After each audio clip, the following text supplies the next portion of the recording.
What's up, y'all? We are going to have another tips and tricks video, and today it's going to be on old Weiser. That's right, we've done a bunch of old Weiser videos, and in those videos I've shown you how to rekey them, take them apart, and also some of the problems associated with them, and that being this pop-out knob that is supposed to pop out on one that actually works. As you turn the key, it pops out and lets you turn the knob to get in. As your key gets harder and harder to turn, if you have a Weiser lock and your key is getting harder to turn and you have taken lubricant, not graphite, sprayed it right there in the crack of where the knob pushes in, preferably take the whole thing off and just spray the whole thing down with a good quality lubricant like Triflow or Houdini or LPS, and then put it back as you're putting it back on the door. Push and turn it in so that it's locked, and then try it. If it's turning smooth, then you're good, but your lock's still. These just have to be replaced. We replace sometimes 2 or 3 of these a day because of this problem, and sometimes we get calls from customers who have a key and they can't get in because it has been acting up on them for a while, and then all of a sudden they get home one day, turn the key, lock doesn't open. So you get called out as a locksmith to do that. Now, back in the day when Weisers were way popular, when they started, there was a whole bunch of different Weiser tools. You've seen the green cap removal tools and other things, but another Weiser tool was this very thin, actually it's 0.008 if you're wondering about the thickness, very thin double-sided tool. It's got a little kind of crease down the middle. And you see mine's bent on one side, and we're going to talk about that in a minute. The other side is kind of bent a different way. They came straight. I don't think these are available anymore.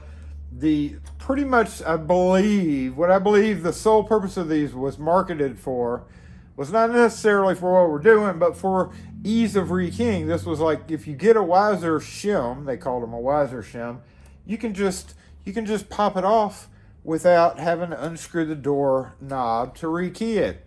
I didn't believe in that whole theory, so I never did that because I like taking the lock off and spraying it down and checking it. Everything always have, even when they were in their heyday. But what's happening here is, as we've seen in other videos, you pull this, once it's off the door to rekey it, you have to pull this spring-loaded tailpiece out and turn your key to either the kind of the 10 o'clock position or like the 4:30 position. Now, normally in operation, the key won't go past 3 o'clock. By the time it hits the 3 o'clock position, the interior knob has popped out. But when it goes bad, you're kind of stuck. Most time people would think, oh, you got to cut off and drill and just destroy and get brass everywhere. You don't actually have to do any of that. Even if you don't have one of these, towards the end of the video, I'm going to show you an alternative to this, because a lot of people are like, hey, if they don't sell these anymore, why are you even showing me this, Jason? But we're going to go over 2 scenarios, one with the key, one without a key, because if you get called out to a house to rekey it and it's locked, and you go and you pick it and turn to the 3 o'clock position and it doesn't open, then you're kind of in the same boat as the other person. So with this person, I actually recorded this on site, but my GoPro was pointed just below where it needed to be, so it was all mostly unusable video. So I figured I'd come bring this exact lock. The face of this one was really hard to pop out compared to other Weisers, so I did have to give it a little pry to get it out, but we already know going into this that they're going to be replacing it. So once again, it's locked, key, turn into the 3 o'clock. If you're a consumer, and it had been getting hard, you can take like a hammer or something, and maybe don't bend or break your key, but maybe you can tap on it enough to get it open. Otherwise, you're probably going to have to find a locksmith. Now, as a locksmith, if you have one of these tools, we're going to go ahead and just kind of show you what it does. It goes in one side better than the other. The right-hand side of the key is my preferred method of going in. You got to get it kind of right down the center, right there. I'm going to try to zoom the camera in for you a little bit. And what we're feeling for is this, see that spring right there? And that's pushing that rod out. Instead of pulling it, what we're doing is pushing it through the open end of the core. So we push in and we can now turn the key. See, now the key will turn to the left to this position. Now, when I was on site, it would not come out at all for me easily in that position, either position really. So when I was there, I turned it back, pushed it back down, and I went ahead and went to the other position to see if we could get any better luck with it. So let's see if we can pull that off. Now, the reason the bend is in it is I'll show you once we get the core out. You're trying to get that okay, it's only going to go to the right. All right, well, that's okay. We're going to go ahead and do what I had to do. You have to do it in either position anyway. And again, we know this lock it's got to go away. It's time for the lock to go away. So we're trying to not cause a lot of damage, but it doesn't matter if we cause damage. We've got it at that 9 o'clock position. So I had to come around kind of the outside, and again, some of them are just tight. That's how they were. If it was in your hand, you definitely wouldn't. If we were putting the lock back in use, definitely don't do that, but we're not. So now, see, we've got it out, and that's what that shim is doing. It's going in there and it's pushing that guy in. But now that we got it off, we're going to yank that out. We're going to try to fish all of it out. It's 3 pieces. It's a spring, it's a little tab, and that end that you pull. Hey, sorry about that, customer. I can't remember where I was at, but we got the guy out. What do? We pulled out the pin shaft thing. So now what we're going to do is we're going to fish out that shaft, but you really only need to fish it out halfway. And I'm just using a little flathead and wedging it and kind of wiggle.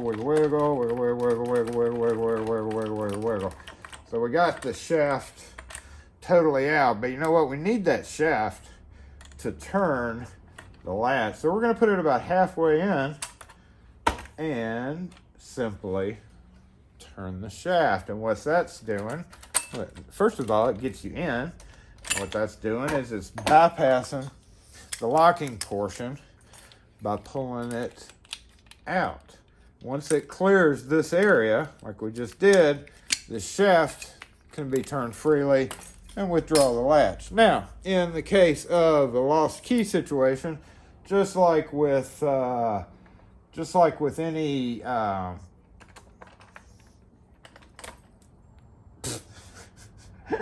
right, just like any time, if this was off the door, so that's how you I don't think I've ever done a video on that, but we'll see, we turn it into 3 o'clock position, and it is not unlocking because it is broken as well. So it's trying. That's your indication that this guy is going bad. In this situation, what I'm doing is we're turning it back almost all the way. I mean, we're going so close that you're scared it's going to go back to the locked position. So hopefully it was not hard to pick. And I'm just going to take this pick. You could use the Weiser Shim. You could use the alternative that we're about to show you at the very end of this. But I'm just going to use this guy and basically try my best to get it in there.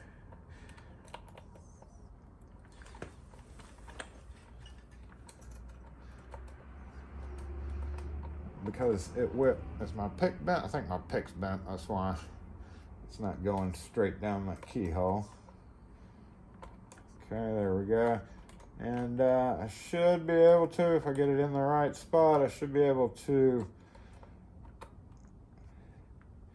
feel that same springiness.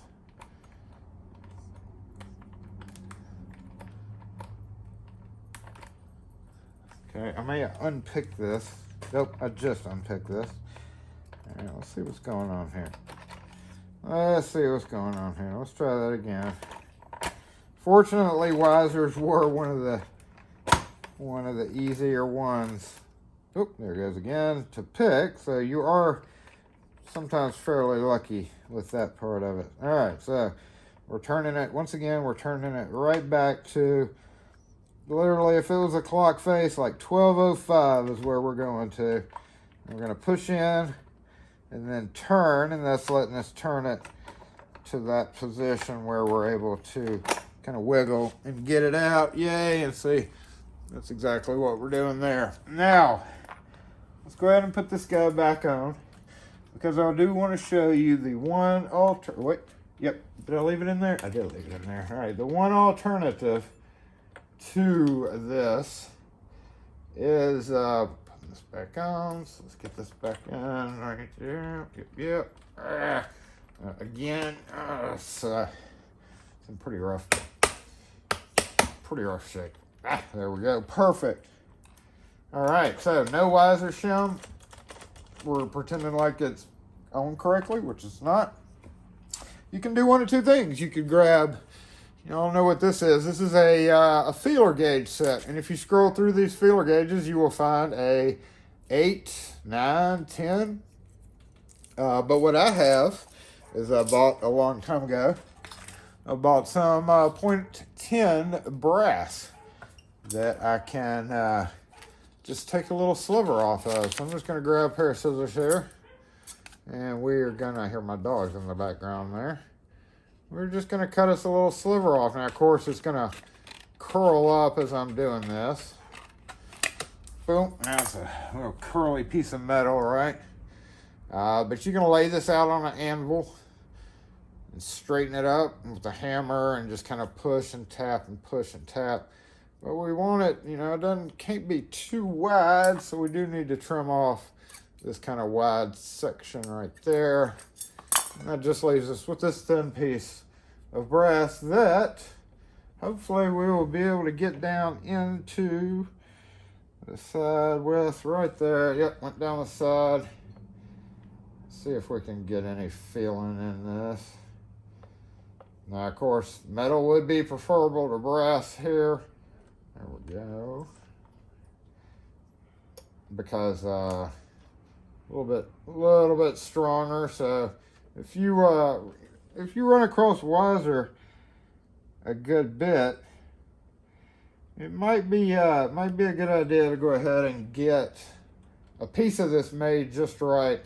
Yep, there it goes. Okay, I feel it and then turn. And again, we do have to pry it because it's kind of wedged in there. Normally they would just pop right out, just like that. And once again, boom, boom, boom. So anyway, there you go. Tips and tricks on how to deal with old locked Weisers. Of course, the last thing that you're going to need is a number 2 Phillips, or possibly a flathead, depending on the age of it, so that you can unscrew this fella from the door and throw it in the scrap bin. Thanks for watching, y'all. If you have any questions or comments, post them in the comment section. We'll catch y'all next video. I would suggest going with the metal and just having it in your pit kit. Doesn't take up too much room.